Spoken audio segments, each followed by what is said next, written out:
Hello everyone, today I'll be demonstrating how to create a contact in Hubspot. The first thing you need to do when creating a contact in Hubspot is going over to the page of the company that the contact belongs to. This will speed up the process. You won't be needing to type up the name of the contact and the search box over here, then looking for the company and adding more steps to the process. If you remember the last video about creating a company, you'll notice that the company page is the one in which we ended the last video at. So the same one here that we are on right now. As I mentioned before, this is where you'll be adding all of the important information. Everything should always go into the company page. So first, most important is the company level. Company, contacts, and then deals. That's the order where you should work on. So let's go. Adding a contact here is pretty easy. Let's take into consideration that you've just finished watching that other video about creating a company and now you're about to create a contact. So you'll be already in the company page. If not, go back to the other video so you know how to search for that.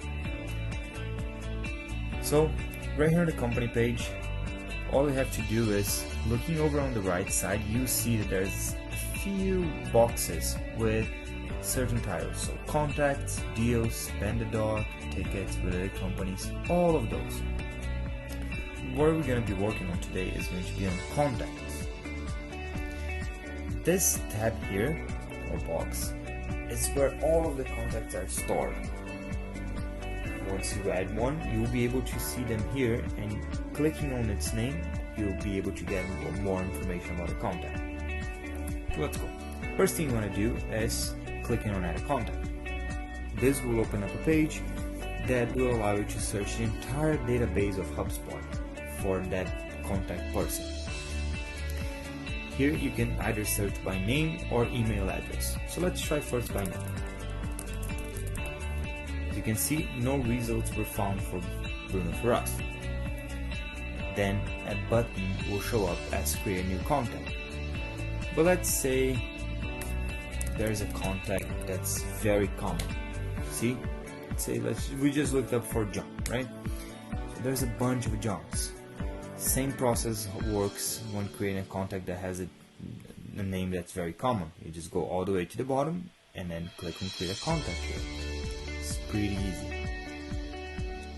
One other way you can find it, and I would recommend you trying both to make sure that the contact is not in the database at all, because sometimes someone might have misspelled the name or the email address, so it's always good to search for both.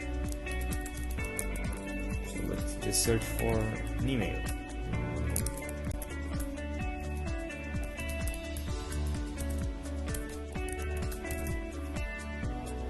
So either email or name, nothing was found under that contact. So we go on create a new contact here. As you can see, since I typed the email before, it will pre-fill the email in which I was searching for. If I had typed the name, it would detect the first name and last name and add that, and I would just have to add the email. But here, the same thing, everything's super straightforward.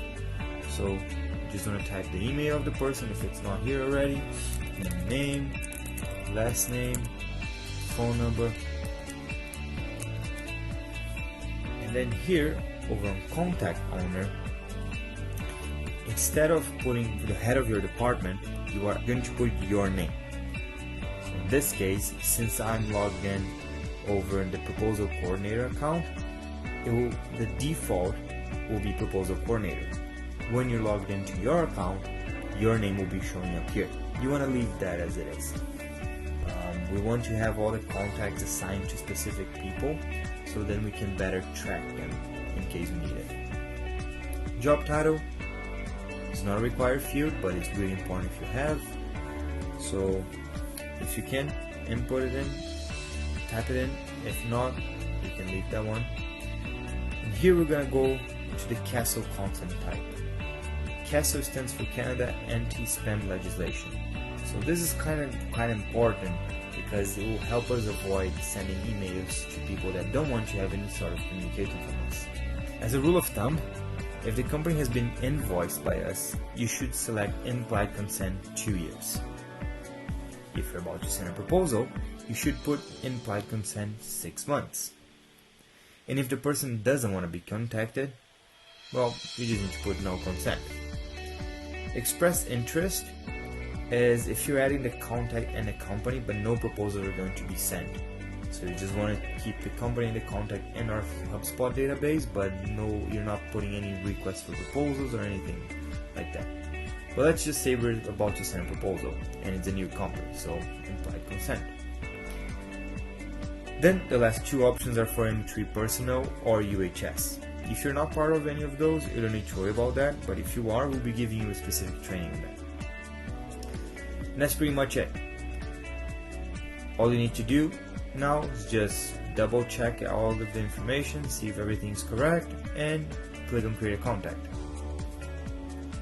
This will send you over now to the contacts page.